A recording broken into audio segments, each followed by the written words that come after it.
But God wants us all to realize and see that it's all from him. However, the key to this is faith, a pure heart, being of love and kindness like him. That's why it says to follow the path of Jesus, right? Because in following the path of Jesus, we find ourselves becoming more pure of heart, understanding more wisdom. Skillful and godly wisdom is the key. And yeah, so anyway, let's continue on. Hebrews 11:4. Prompted, actuated by faith, Abel brought God a better, more acceptable sacrifice than Cain, because of which it was testified of him that he was righteous, that he was upright and in standing with God. And God bore witness by accepting and acknowledging his gifts. And though he died, yet through the incident, he is still speaking. Because of faith, Enoch was caught up and transferred to heaven, so that he did not have to have a glimpse of death.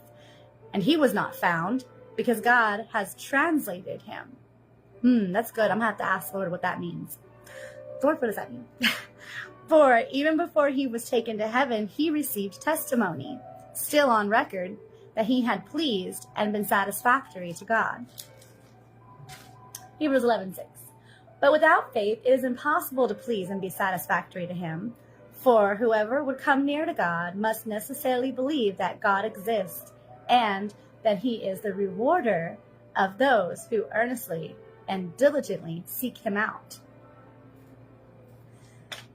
Prompted by faith, Noah, being forewarned by God concerning events of which as of yet there was no visible sign, took heed and diligently and reverently constructed and prepared an ark for the deliverance of his own family. By this, his faith, which relied on God, he passed judgment and sentence on the world's unbelief and became an heir and possessor of righteousness. That in relation of being right into which God puts the person who has faith. So that to me is proof that having faith from a pure heart is how you actually truly manifest in this world. It is how your manifestations stay with you. It is how we don't lose the things that we manifest.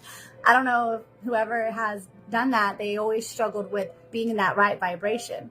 But what if a vibration is not necessarily what we're looking for? That's just the devil's way of trying to word it.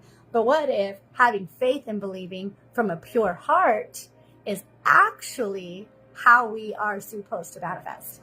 And I really believe, and I know in my heart of hearts that the Lord revealed to me that manifestation was part of the gift of grace.